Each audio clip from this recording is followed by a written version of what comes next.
I would like to read this text, Mark chapter 5. Mark chapter 5, verse 28. I'll start from verse 27. Mark chapter 5 from verse 27, and I'll read. She heard about Jesus, so she came up behind him through a crowd and touched his robe.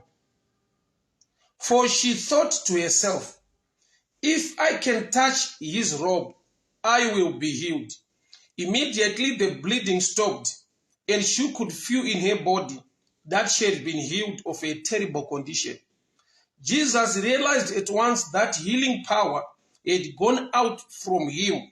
So he turned in the crowd and asked, who touched my robe? His disciples said to him, look at this crowd pressing around you. How can you ask, who touched my robe? But he kept on looking to see who had done it. Then the frightened woman, trembling at the realization of what had happened to her, came and fell to her knees in front of him and told him what she has done. And she said to her, daughter, your faith has made you well. Go in peace. Your suffering is over. Father, I pray, speak to us this morning. Your word of encouragement, empowerment, correction, and favor in Jesus' mighty name. Amen. Akabata the hem of the garment, akabata the robe of Jesus, and she was healed. Jesu ndokubva shoko rataura kuti Jesu wakanzwa simba richibuda maari. Power came out of him, the healing virtue, the healing power. Jesu wakazvifila wakazvinzwa kuti simba rabuda mandiri. Yet this woman touched the robe or the garment, akabata mucheka, nguo ya Jesu, hembe, and power came out. Iye abata the cloth. So ndichada ndigone kudzidzisa mangwanani ano pamusoro pekuziva pekubata, kana kuti anobatika sei, kana uchida kumubata anobatika sei. Somebody's calling, let me just block here. Mukadzi uyu anakuwana access yekubata the person munhu. Akabata zvanga zviri pana Jesu chipfeko chake. Yet ndokubva awana results anogona kutowanikwa nemunhu abatwa naJesu kana kuti atobata Jesu wacho the person. Mufunge pane kuita kwaMwari kwekuti zvimwe zvinhu zvatiri kuedza kutsvaga kuti dai Mwari vaita muupenyu hwedu, zvinhu zvatinogona kuziva pekubata, zvinhu izvozvo zvongoitika. Inzwai kana Bible richiti Jesu uri kubvunza kuti ndiani andibata, that's a picture. I'll give you two sides. Ye answer. One, prophetically Jesu unoziva kuti ndiani andibata. Number two, paari kubvunza kuti ndiani andibata, that's a picture yekuti dzimwe nguva hamusi kutaurirana, hamusi kuonana, hamusi kuzivana, but nokuti une zvawaziva kuita zvinokupa access to power even without knowing each other. That number one, prophetically hakuna chakavanda pamberi paJehovha. Jesu waitoziva kuti ndiani andibata, but sei achibvunza kuti ndiani andibata, inhauye kuti dzimwe nguva hauna access to the person, but uri kuda nyasha dzakatakurwa ne-the person. Saka chaunogona kuita, unogona kubata zvine chekuita naye, zvinodenha simba nenyasha dziri maari kuflowa mulife mako.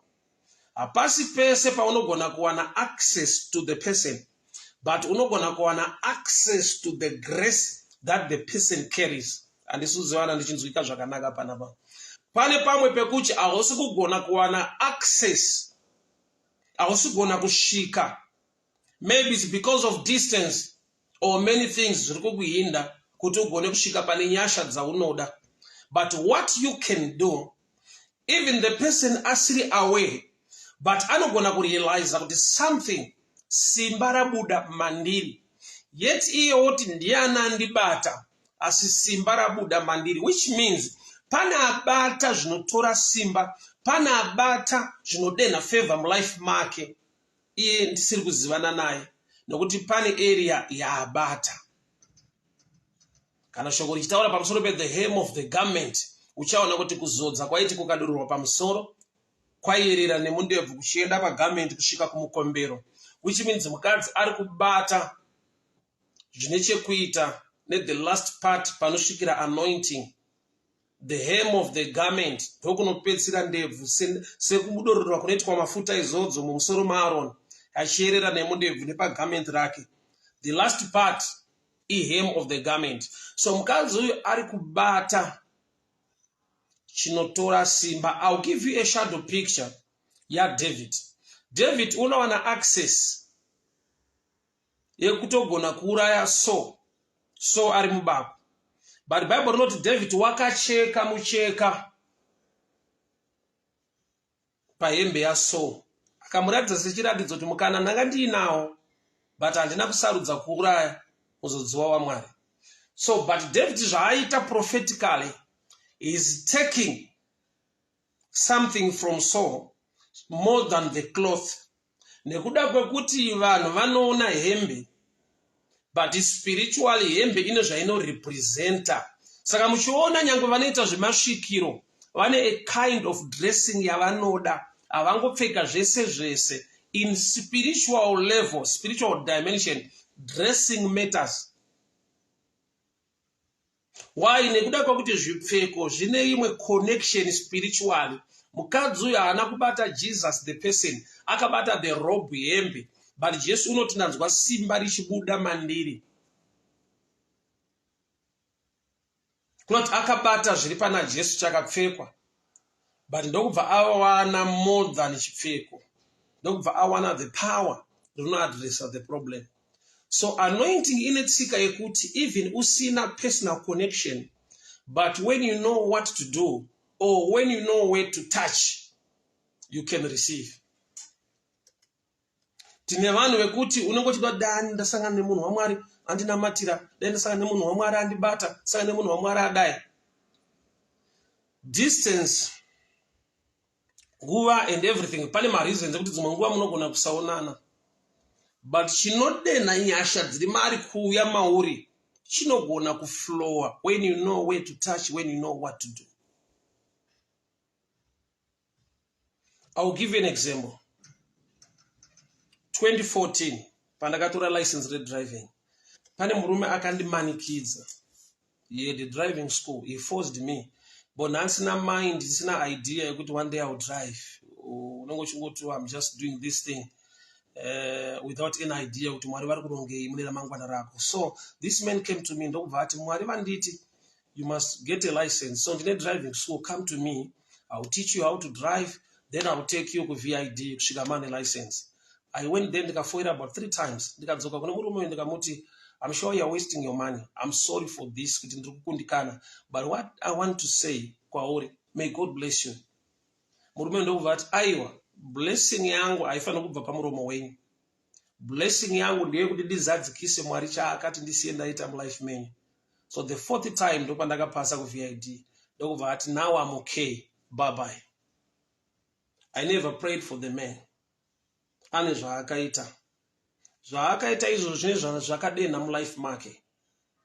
This man came to me mune rimwe gore. Ndokubva ati you know what mfundisi, mazuva aya ndakaya kwamuri ndichiti muve nelicense. I was in marriage for almost 8 years. Marriage yanga yaatori nhasi for 8 years. Vasina mwana. After that, ndokubva ava nema twins. I saw him about 2 months ago, and the 3rd boy now. After that, ndokubva ava nema twins. I never prayed for the man. He refused. Pandakamuti dai Mwari kukomborera enda yakaramba.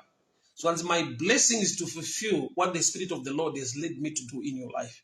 And truly, this man without kneeling down or prayer, but wakawana the grace or the favor of God rakaflowa muupenyu wake. 8 years barrenness was gone without prayer. Nekuda kwekuti une chaanzwa spiritually iye akachiita.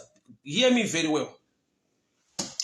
Pane pekuti you just do things as a tradition. Nepanoti you do things according to the instruction of the Holy Spirit. Those are two dimensions different. Pane pekuti munhu anoita chinhu as a tradition. Munhu anoita chinhu muchijairira mukungozvifarira nekudii. Pogoita nguva yekuti munhu unoita chinhu led by the Spirit of God to do it. 8 years barrenness was cancelled. Akava nema-twins. Without prayer. People of God hear me very well. Mukadzi uyu haana kubata Jesus the person.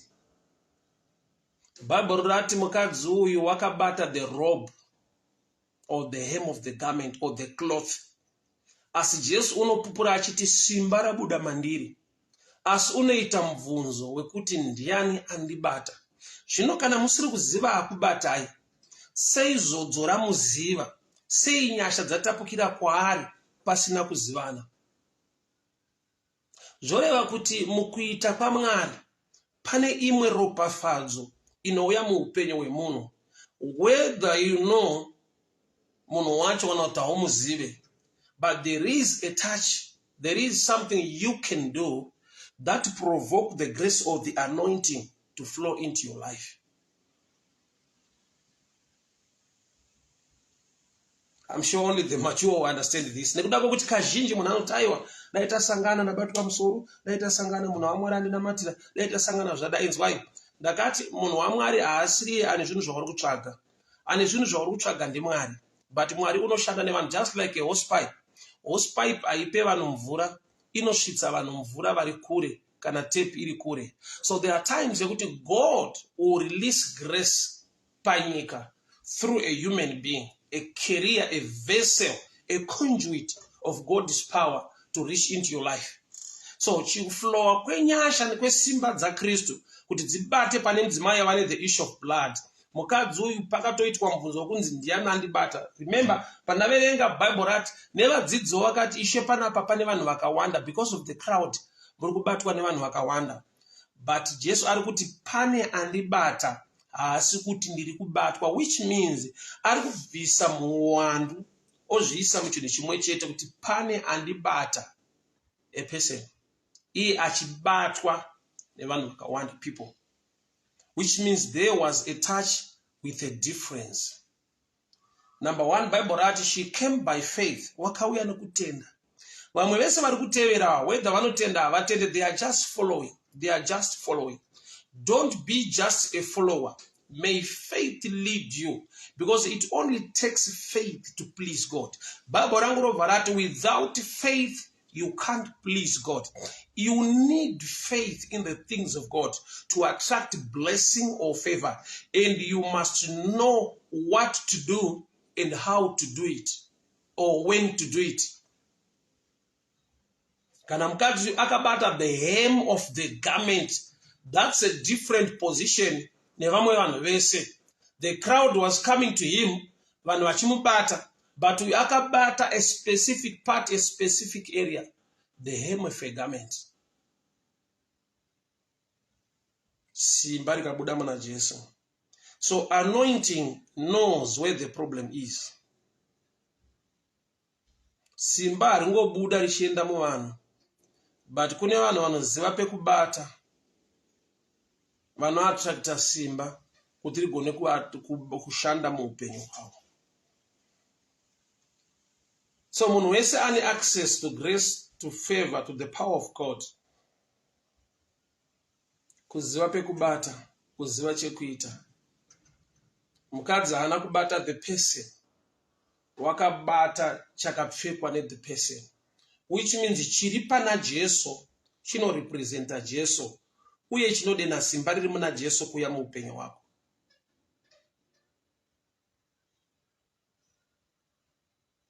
People of God, hear me very well. Tine zvinhu zvatinochema, zvinhu zvatinokumbira dai Mwari, dai tanamatirwa, zvinhu zvaita. It's good to be prayed for. But one thing I've realized, there are times that you attract blessing or favor nezvaunoita.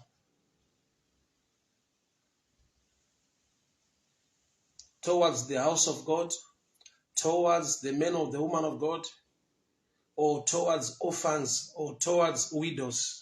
Mwari unoti ndiri Mwari weshirikadzi nenherera, which means pane pekuti ukada kubata moyo waMwari, nyasha dziri muna Mwari, unogona kudzibata through a widow, unogona kudzibata through an orphan, unogona kudzibata through the church, the house of God, unogona kudzibata through the man or the woman of God. Zviri pana Mwari zvinorepresenta Mwari, zvinotedhera simba raMwari kuuya muupenyu hwako, zvogadzirisa dambudziko rauinaro. Handizivi kana ndiri kunzwika mushe panapa. Zvimwe zvaunopfugama uchinamata kuti Mwari ndiitirei chakati, simba raMwari ririko rinoziva dambudziko rako, but nyaya ndeye kuziva pekubata, kuziva chekuita. Zviri pana Mwari zvinorepresenta Mwari, zvinotedhera simba raMwari kuflowa muupenyu hwako, uye simba raMwari rinoziva dambudziko rako. This man who driving school haana kuopen up to me paakauya kwandiri kuti I've got this challenge in my marriage, but akazodzoka aine testimony. Nekuda kwekuti dzimwe nguva dai akasvika achitaura izvozvo, ndaigona kumuti you can look for somebody with a higher or greater anointing to help you. So haana kudaro. He kept quiet, achiita zvaakaita. In return, the grace of God dzinoziva pane dambudziko. Dambudziko rako rese pamberi paMwari, Mwari vanoriziva. Uye zodzo ririko rinoadresa situation iyoyo. Pane nyaya kuziva pekubata. A touch with a difference. Zviri pana Mwari zvinorepresenta Mwari. Zviri pana Mwari zvinorepresenta Mwari. Uye zvakatakura simba raMwari kuti rishandewo muupenyu hwako.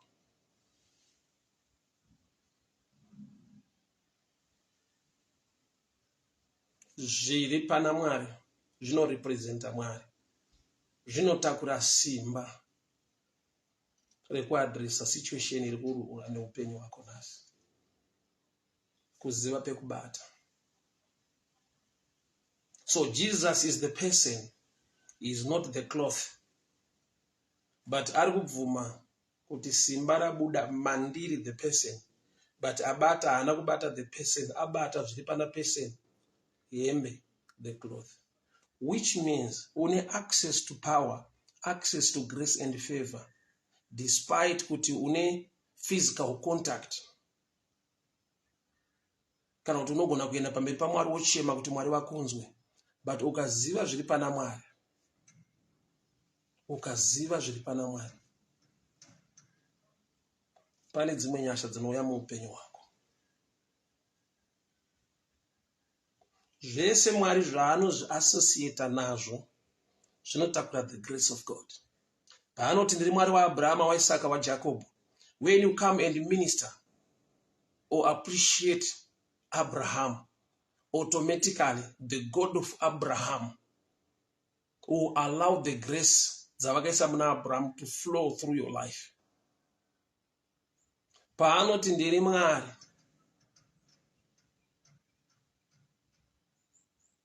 the God, Mwari weshirikadzi, Mwari wenherera, when you minister to them, just look at Cornelius. Minamato yako nezvipo zvako zvasvika. Zvipo haana kuendesa kudenga, akapa vanhu, but kune vanhu vaaishumira mulife mavo vairepresenta God on earth. That's why Mwari vachiti zvasvika, kureva kuti pane zvinosvika nekuda kuti wazviendesa muchinhu chinorepresenta Mwari. Maybe if you get the picture yechinhu chinenge embassy, ukaenda paembassy yeimwe nyika, already nyangwe uri mune imwe nyika, banokuti uri paembassy yeimwe nyika, pane favor, pane blessing, pane zvimwe zvinhu zvaunosangana nazvo ipapo zvine chekuita nenyika iri kumiririrwa iwe uri mune imwe nyika.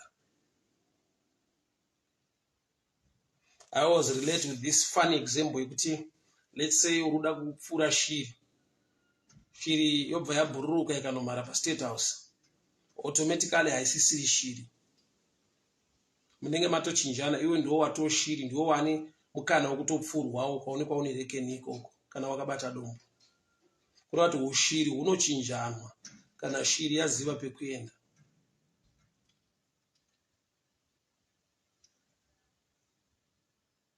Zvinhu zvekuti shiri inozofa, ipapa panofa imwe shiri nyowani yaifungidzira kuti haisi shiri, because shiri ikangobhururuka ikanomhara pastate house, ukatevera wakabata dombo muruoko kustate house, munenge machinjana, iwo ndiwo unenge waashiri nekuda kwenzvimbo yaenda payasvika, kwete zvayava, but payasvika. Kureva kuti payasvika pane protection, pane blessing, pane favor.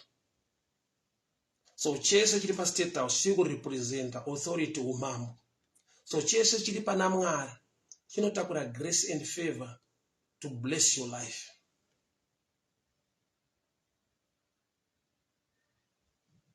Saka vanhu pavanoimba dai Jesu achioneka ndazodai, anooneka but in a different dimension. Dai Mwari vachioneka ndaita zvakati, dai Jesu achionekwa ndaita zvakati, vanotooneka Mwari each and every day. Nokuti chese chinorepresenta umwari naMwari panyika chinotakura the grace and the favor. Denga rinogona kutoziva kuti une zvawaita usina chawaita kudenga, but wachiita panyika, nokuti panyika pane zvinorepresenta denga racho.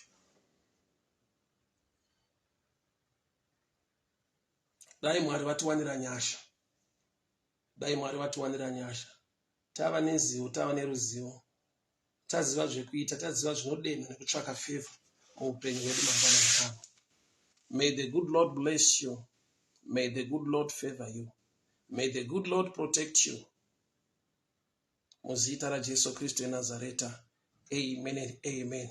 I also open this door so that you can send your airtime or data so that we continue to broadcast my teachings and prayer each and every morning.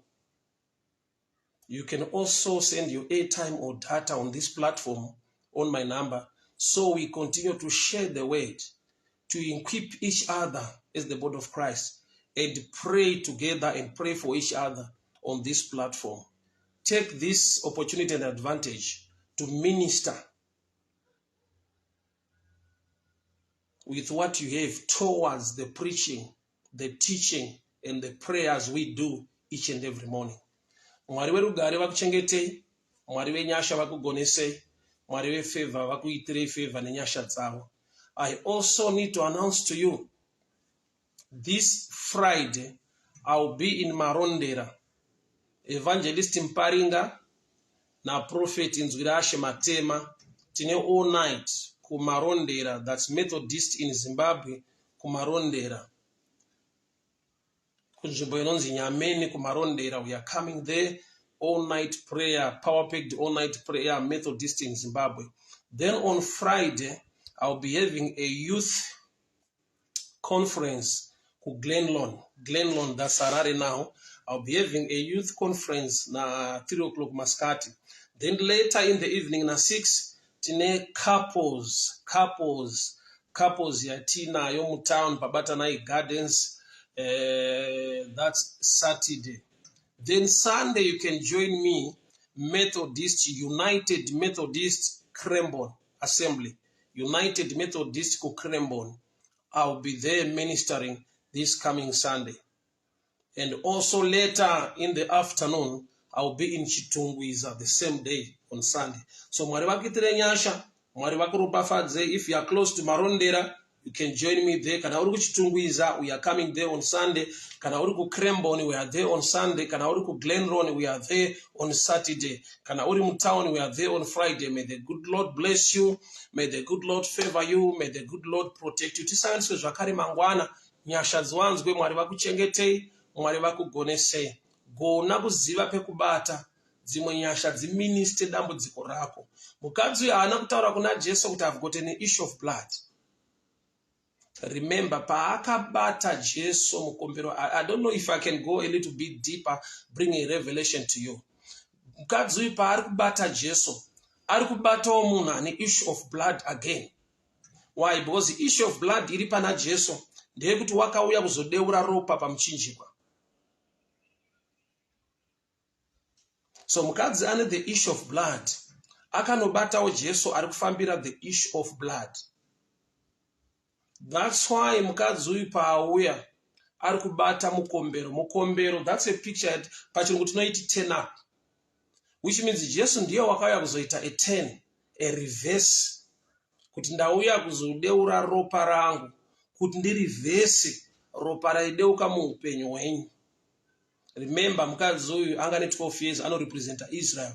Israel pachayo 12 tribes yairarama nekudeurwa kweropa rembudzi remakwai Jesu asati auya. Saka Jesu ari kuuya neimwe issue yeropa, which is a turn around. That's why mukadzi we12 years ari kubata the hem of the garment, which is a turn up, a turn around, kuti hakuchaerera renyu ropa kuti muponeswe, but Jesu wakabva kudenga ndiye ari kuyeredza ropa rake. I don't know if you can hear me. But anyway, may the good Lord bless you. May the good Lord favor you. No way to touch, no way to handle. Zvimwe zvaunoda kuti Mwari vakuitire hazvisi pakubatwa musoro, hazvisi muprayer. You must know where to touch. Pane zvinorepresenta Mwari. Pane zvokuti ukaita zvinodena, zvinoprovoka the grace of the anointing to minister pachallenge yauinayo. So I'll be in Chitungiza on Sunday, panonzi Pachapungu Gardens with Prophet Maunga. That's Pachapungu Gardens. It's close to Makoni shops, close to Makoni. Also close to C Junction, Pachapungu Gardens, Chitungiza Sunday. Then Krembon Methodist. Then Marondera Methodist again. God bless you. Bye-bye. Tisanganisile zvakare mangwana. Please don't forget